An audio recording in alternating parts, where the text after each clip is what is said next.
الكريم أما بعد فأعوذ بالله من الشيطان الرجيم بسم الله الرحمن الرحيم يا أيها الذين آمنوا اتقوا الله وابتغوا إليه الوسيلة صدق الله العظيم اللهم صل على سيدنا ومولانا محمد وعلى آل سيدنا وأصحاب سيدنا ومولانا محمد وبارک وسلم۔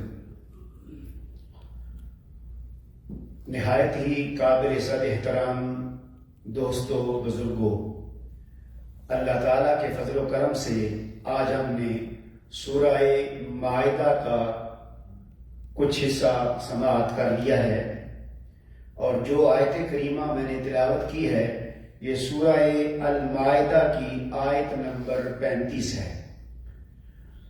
فرمانے باری تعالیٰ ہے یا ایھا الذین آمنوا اتقوا اللہ وابتغوا الیہ الوسیلہ، اے ایمان والو اللہ سے ڈرتے رہو اور اس کے حضور تک تقرب اور رسائی کا وسیلہ تلاش کرو۔ حاضرین محترم اور سامعین و ناظرین، وسیلے کے حوالے سے بہت کچھ کہا گیا، لکھا گیا اور سنا گیا۔ میں صرف ایک جملہ اس بارے میں کہوں گا کہ یہ دین اور ہماری شریعت یہ ہمیں کس کے وسیلے سے ملی؟ ہمیں دین کس کے وسیلے سے ملا؟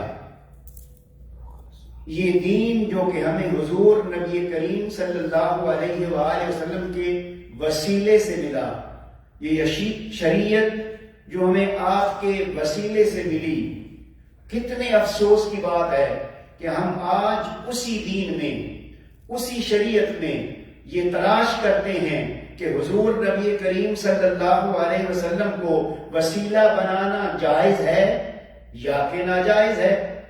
استغفر اللہ، معاذ اللہ، وہ دین جو آپ کے وسیلے سے ملا، وہ شریعت جو آپ کے وسیلے سے ملی، تو پھر اور وسیلے کے جائز ہونے میں کوئی گنجائش نہیں رہتی۔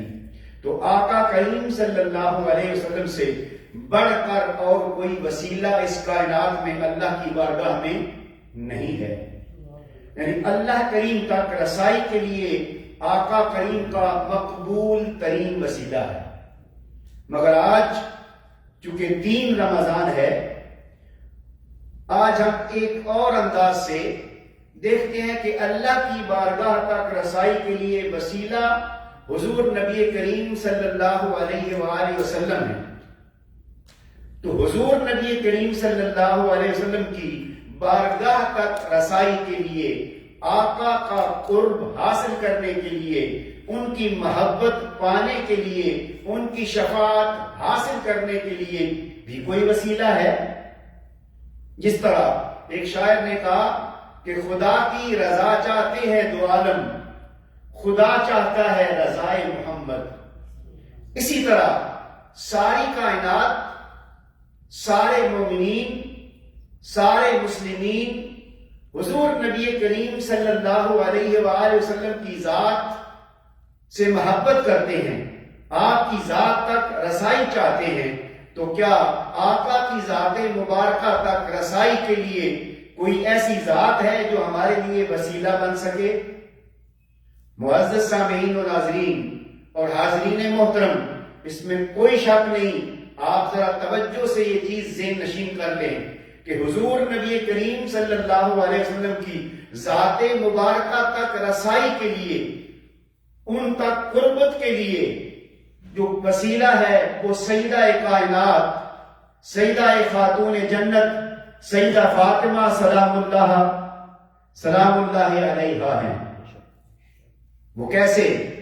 سیدہ عائشہ صدیقہ رضی اللہ تعالی عنہا بیان فرماتی ہیں کہ جب بھی ہمیں حضور نبی کریم صلی اللہ علیہ وآلہ وسلم کی بارگاہ میں کوئی چیز عرض کرنی ہوتی تھی، ہمیں کچھ آقا کی بارگاہ سے طلب کرنا ہوتا تھا، کوئی بات حضور کی بارگاہ میں پہنچانی ہوتی تھی، تو ہم سیدہ کائنات رضی اللہ تعالی عنہا کی بارگاہ میں عرض کرتی کہ آپ چونکہ بابا کی پیاری ہیں، آپ سے آقا محبت کرتے ہیں، آپ سے شفقت کرتے ہیں، تو آپ ہماری یہ بات ان تک پہنچا دیں۔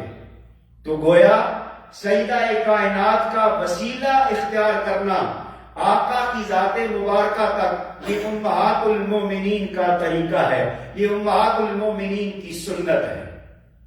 تو اسی طرح سیدہ کائنات کا وسیلہ اختیار کیوں نہ کیا جائے کہ سیدہ کائنات کے بارے میں آقا کریم نے بے شمار اپنے فرامین اور احادیث مبارکہ بیان فرمائی ہیں، جن سے یہ ثابت ہوتا ہے کہ آقا کریم کو سب سے بڑھ کر اس کائنات میں فاطمہ سلام اللہ علیہا سے پیار تھا۔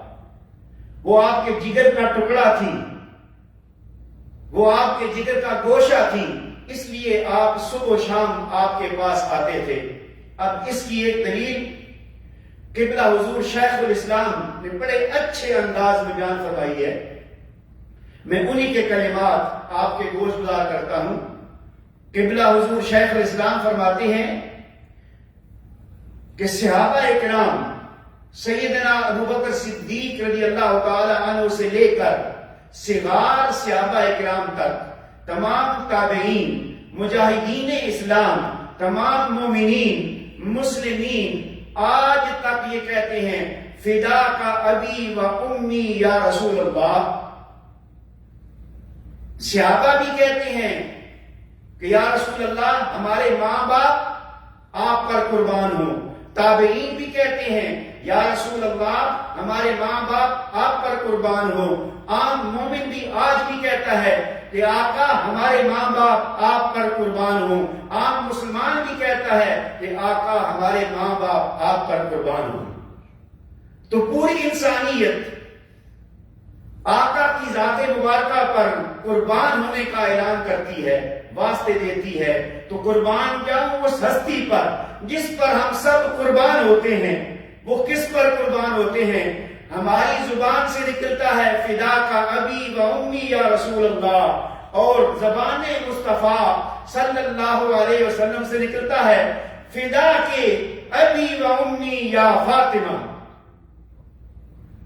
آقا کریم فرماتے ہیں اے فاطمہ میرے ماں باپ تم پر قربان ہوں۔ تو اس ہستی کا عالم کیا ہوگا کہ جس ہستی پر ہم قربان ہو رہے ہیں، اور وہ ہستی سیدہ کائنات فاطمہ سلام اللہ علیہا پر قربان ہو رہی ہے۔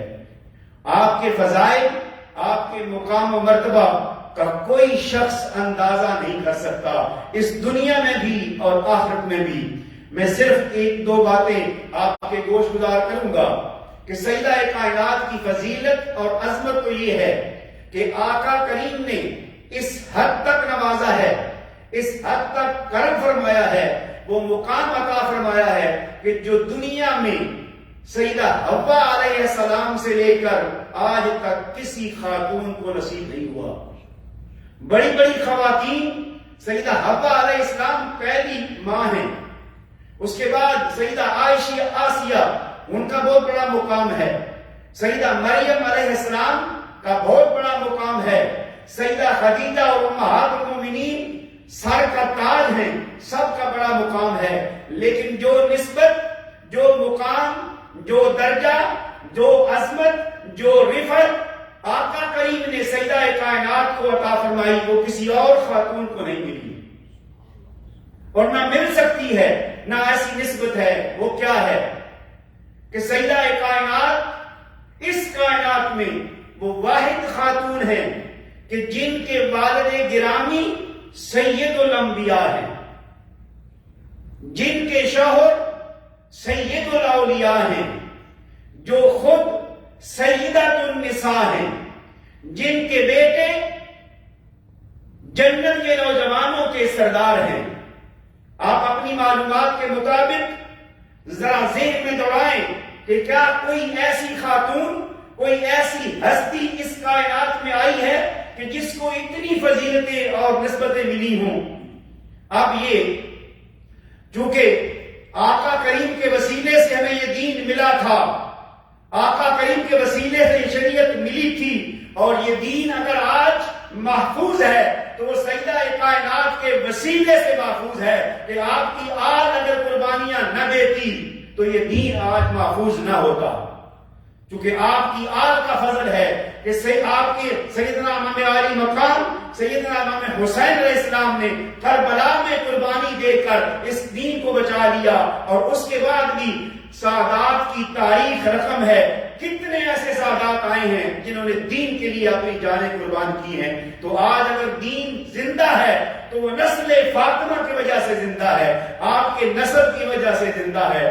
اور اس کے علاوہ اس دنیا میں مختصر سا اشارہ ہے، ہم سارے اس میں رہتے ہیں، اپنی اپنی قوموں پر فخر کرتے ہیں کہ ہم فلاں قوم سے ہیں، ہم فلاں قبیلے سے ہیں۔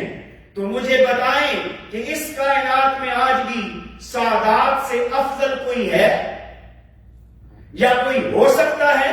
نہ تھا نہ ہے۔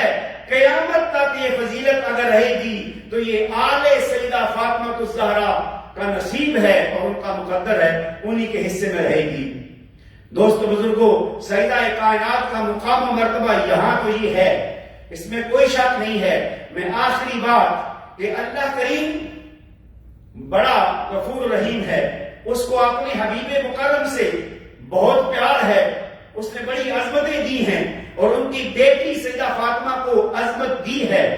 ہم نے پڑھا ہے تو ان کا مقام جان لیا ہے، آقا نے بیان کیا تو ہم نے سن لیا ہے، مگر کچھ ایسے بھی ہیں جو اس دنیا سے چلے گئے، ان کو نہیں پتا کہ فاطمہ کا مقام کیا ہے، اور ایک ممکن ہے کچھ نادان بعد میں بھی آئیں اور آپ کے مقام سے بے خبر رہیں، مگر اللہ کریم نے نہیں چاہا کہ میری فاطمہ کا جو مقام ہے، جس طرح قیامت کے دن میں اپنے محبوب کا مقام و مرتبہ عظمت اس انسانیت کو دکھاؤں گا، اسی طرح اللہ کریم نے قیامت کے دن اہتمام کر دیا ہے کہ سیدہ فاطمہ کا مقام و مرتبہ بھی پوری انسانیت کو اللہ تعالیٰ دکھائے گا۔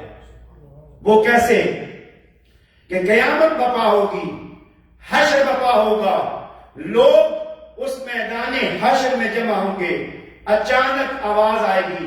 اس حدیث پاک کو سیدنا علی کرم اللہ وجہ کریم روایت کرتے ہیں۔ اچانک آواز آئے گی، اے لوگوں، جو کوئی بھی جہاں کہیں ہے اپنی نگاہیں نیچی کر لیں، اپنی نگاہوں کو جھکا لیں۔ ہر شخص یہ آواز سن کر حیران ہوگا، کیا ماجرا ہے؟ کیوں نگاہیں جھکا لیں؟ کیا سبب ہے؟ کیا ہم سارے ہی اللہ معاف کرے کوئی بے ادب اور بے حیا ہیں؟ کیا ضرورت ہے؟